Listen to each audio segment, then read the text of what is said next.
নমস্কার বন্ধুরা। আজ আপনাদের জন্য নিয়ে এলাম দারুণ টেস্টি একটি ঘরোয়া রেসিপি। আজ রান্না করব ফুলকপি দিয়ে দুর্দান্ত স্বাদের একটি রান্না। এটা আপনারা ভাত, রুটি, পোলাও সব কিছুর সাথে সার্ভ করতে পারবেন। আর স্বাদেও হয় দ্বিগুণ এভাবে রান্না করলে। তো একবার এভাবে বানিয়ে দেখুন, দেখবেন সবাই আপনাদের কাছ থেকে রেসিপি চাইবে। আর খেতেও কিন্তু সুস্বাদু হয়, স্বাদ কিন্তু একদম গ্যারান্টি দিয়ে বলছি, ভীষণই টেস্টি হয়। তাহলে বন্ধুরা, তো আর দেরি না করে শুরু করা যাক। তো এখানে আমি একটা ফুলগুলোকে দেখুন কেটে নিয়েছি। ছোট ছোট ফুলগুলোকে এমনি ছাড়িয়ে নিয়েছি, আর একটু বড় সাইজের ফুলগুলোকে কেটে দুভাগ করে নিয়ে নিয়েছি, তাহলে রান্না করতে সুবিধা হবে। তো দেখুন বড় বড় সাইজের যে ফুলগুলো সেগুলোকে কিন্তু কেটে দুভাগ করে নিয়ে নিয়েছি। আর এর সাথে আমি 4টে মিডিয়াম সাইজের আলুকে ডুমো ডুমো করে কেটে নিয়েছি। দেখুন এইভাবে করে ডুমো ডুমো করে কেটে নিয়েছি। তো এবার রান্নাতে চলে যাব। তো গ্যাসের উপর একটা কড়াই বসিয়ে দিয়েছি। এবার এই ফুলকপিগুলোকে দিয়ে সামান্য একটু ভাপিয়ে নেব, যেহেতু শীতের সময় ফুলকপিতে পোকামাকড় থাকতে পারে। তো একটু ভাপিয়ে নিলে কিন্তু ভালো হবে। তো হাই ফ্লেমে মিনিট 3-4 সময় ধরে ফুলকপিটাকে একটু ভাপিয়ে নিয়েছি। খুব বেশি কিন্তু সেদ্ধ করতে যাবে না, তাহলে ফুলগুলো কিন্তু খুব বেশি সেদ্ধ হয়ে গেলে রান্না করতে আর খেতে ভালো লাগবে না। তো মিনিট 3-4 সময় ধরে আমি একটু ভাপিয়ে তুলে নিলাম। এবার আমি গ্যাসের উপর আবার একটা কড়াই বসিয়ে দিয়েছি। এবার তাতে সামান্য পরিমাণ একটু সাদা তেল দিয়ে দিয়েছি। এবার তেলটাকে গরম করে নিয়ে এবার আমি এখানে 2টো টমেটোকে ফালি করে দিয়ে দিয়েছি তেলের মধ্যে। আর এখানে 1 ইঞ্চি আদাকে টুকরো করে দিয়েছি। আর এখানে 6-7 মতো রসুন দিয়ে দিয়েছি। আর এই প্রথমে একটা মশলা তৈরি করে নিচ্ছি। আর এখানে একটা বড় সাইজের পেঁয়াজ কুচিয়ে দিয়ে দিয়েছি। এবার এই মশলাগুলোকে তেলের মধ্যে নাড়াচাড়া করে মিনিট 3-4 সময় ধরে একটু ভেজে নেব। তো আমি এই মশলাটা তৈরি করে নিচ্ছি প্রথমে।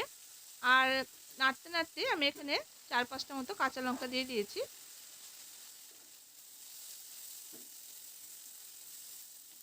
তো মশলাগুলো দেখুন হালকা করে ভাজা ভাজা হয়ে গেছে, লালচে রং ধরে গেছে। এবার আমি একটা মিক্সার জারের মধ্যে এই মশলাগুলোকে দিয়ে একটা ফাইন পেস্ট তৈরি করে নেব। তো এইভাবে বন্ধুরা, আমি যেভাবে এই ফুলকপিটা রান্না করছি এইভাবে একবার ট্রাই করে দেখবেন, দারুণ খেতে হয়। রুটি, লুচি, পরোটা, পোলাও, ফ্রাইড রাইস সব কিছুর সঙ্গে কিন্তু আপনারা পরিবেশন করতে পারবেন। দেখুন একদম স্মুথ করে কিন্তু পেস্টটা করে নিয়েছি। এরপর রান্নাতে চলে যাব। তো গ্যাসের উপর আমি সর্ষের তেল দিয়ে দিয়েছি। তো রান্নাটা কিন্তু আমি সর্ষের তেলে করছি। মশলাগুলো আমি সাদা তেলে ভেজে নিয়েছিলাম, সেগুলো আপনারা চাইলে সর্ষের তেলেও ভাজতে পারেন। এবার তেলটা গরম হয়ে গেলে এখানে ফুলকপিগুলোকে প্রথমে একটু লালচে করে ভেজে নেব। তো দেখুন ফুলকপিগুলোকে বেশ লালচে রং ধরে এসেছে, ভেজে নিয়েছি। এরপর এই পর্যায়ে আমি ফুলগুলোকে তুলে রাখবো। এর থেকে বেশি কড়া কিন্তু ভাজবো না, একদম বেশি কড়া ভাজলে কিন্তু পোড়া পোড়া দাগ লেগে যাবে। তো এরকম হালকা লালচে রং ধরে আসলে কিন্তু নামিয়ে নিতে হবে। এবার যেটুকু তেল আছে সেই তেলের মধ্যে আলুগুলোকেও দিয়ে হালকা করে একটু ভেজে নেব। তো আলুগুলোর মধ্যে সামান্য একটু লবণ আর একটু হলুদ দিয়ে দিয়েছি, তাহলে আর সুন্দর একটা কালার আসবে আলুর মধ্যে। তো নাড়াচাড়া করে আলুটাকে দেখুন হালকা লালচে রং ধরে গেছে, এবার ভেজে নিয়েছি। এবার আলুগুলোকেও নামিয়ে রাখছি।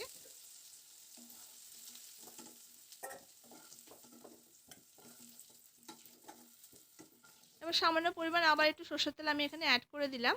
এবার তেলটা গরম হয়ে গেলে আমি এখানে ফোড়নের জন্য 2টো এলাচ, 2 থেকে 3টে লবঙ্গ, 1 টুকরো দারচিনি আর 3টে শুকনো লঙ্কা নিয়ে নিয়েছি। এবার এই ফোড়নগুলো তেলের মধ্যে দিয়ে দিয়েছি। আর যে মশলা পেস্টটা আমি তৈরি করে নিয়েছিলাম সেই মশলা পেস্টটা এই তেলের মধ্যে দিয়ে দিয়েছি। আর এই মিক্সি ধোয়া জল সামান্য এখানে অ্যাড করে দিলাম। এবার মশলাটাকে মিনিট 2-3 মতো খুব ভালো করে নাড়াচাড়া করে নেব।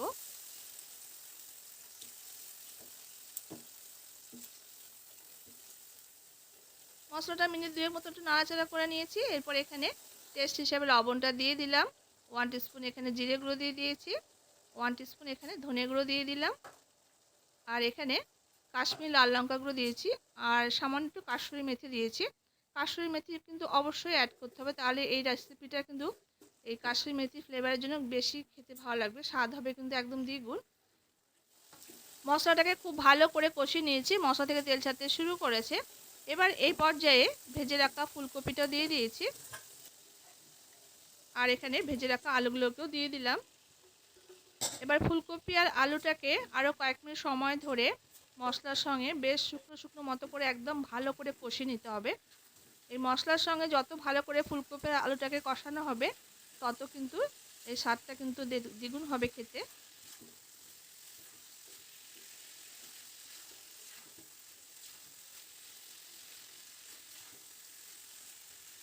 তো ফ্লেমটাকে আমি লোতে দিয়ে দিয়েছি, এবার ভাজাটা হতে থাকুক। তো আমি এই সময় আর একটা মশলা তৈরি করে নিচ্ছি। তো আমি 1 মুঠো মতো কাজু বাদাম দিয়ে দিয়েছি মিক্সার জারের মধ্যে। আর এখানে 3 থেকে 4 টেবিল স্পুন মতো আমি দই দিয়ে দিয়েছি, টক দই। এবার খুব ভালো করে এটাকে দেখুন একদম মিহি পেস্ট তৈরি করে নিয়েছি।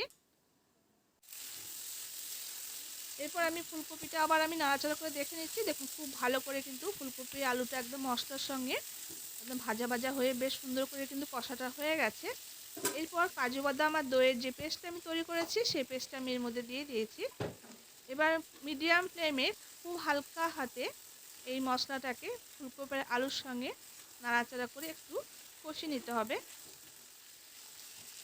খুব ভালো করে মিনিট 2-3 একটু নাড়াচাড়া করে নিয়েছি। এবার আমি এখানে প্রয়োজন মতো জল অ্যাড করে দিচ্ছি। তো এইভাবে বন্ধুরা অবশ্যই করে একবার ট্রাই করে দেখবেন। আর আপনাদের কাছে খেতে কেমন লেগেছে তা কিন্তু অবশ্যই কমেন্ট বক্সে কমেন্ট করে জানাতে ভুলবেন না। এবার এখানে সামান্য পরিমাণ একটু চিনি অ্যাড করে দিয়েছি টেস্টটা ব্যালেন্স করার জন্য।